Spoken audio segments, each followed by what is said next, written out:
আসসালামু আলাইকুম ভিউয়ার্স, আশা করি সবাই ভালো আছেন, সুস্থ আছেন।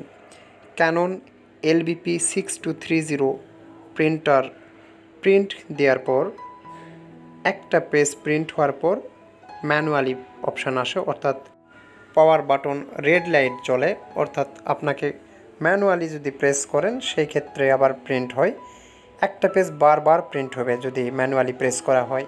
পরবর্তীতে আবার যদি কোনো ডকুমেন্ট প্রিন্ট দেওয়া হয় সেইটা আর প্রিন্ট হয় না, কিন্তু ম্যানুয়ালি প্রেস করলে প্রিন্ট হয়। আমি কয়েকটা পেজ ক্রিয়েট করব, 3টা পেজ ক্রিয়েট করি, ABC BCD DEF। আমি যদি 3টা পেজ প্রিন্ট দেই সেই ক্ষেত্রে প্রথম পেজটি অটোমেটিক্যালি আসবে, কিন্তু পরবর্তী পেজগুলো আমাকে ম্যানুয়ালি প্রেস করে করে করতে হবে।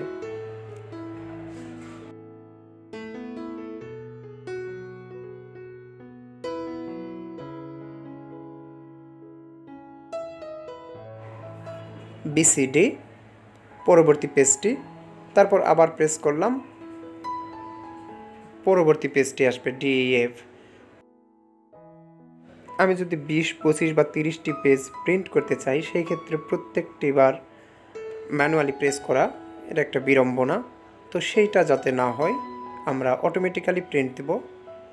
তার জন্য আমি কন্ট্রোল প্যানেলে যাব অথবা প্রিন্টার অ্যান্ড ডিভাইসে যাব।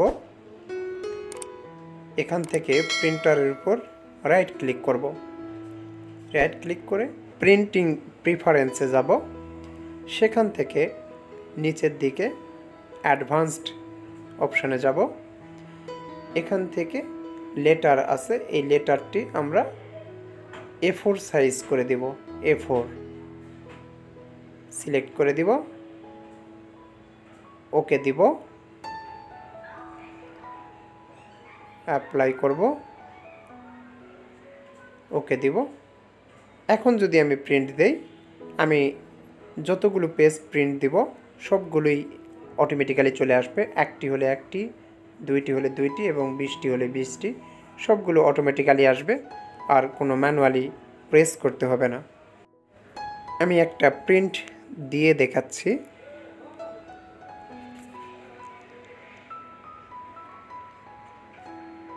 প্রিন্ট দিলাম, ডুপ্লেক্স হয়ে গেছে। তো এখন কোনো ইরর বা রেড লাইটিং হচ্ছে না, এখন অটোমেটিক্যালি প্রিন্ট হবে। যদি ভিডিওটি ভালো লাগে তাহলে অবশ্যই লাইক, কমেন্টস, শেয়ার করবেন আর সাবস্ক্রাইব করে সাথেই থাকবেন।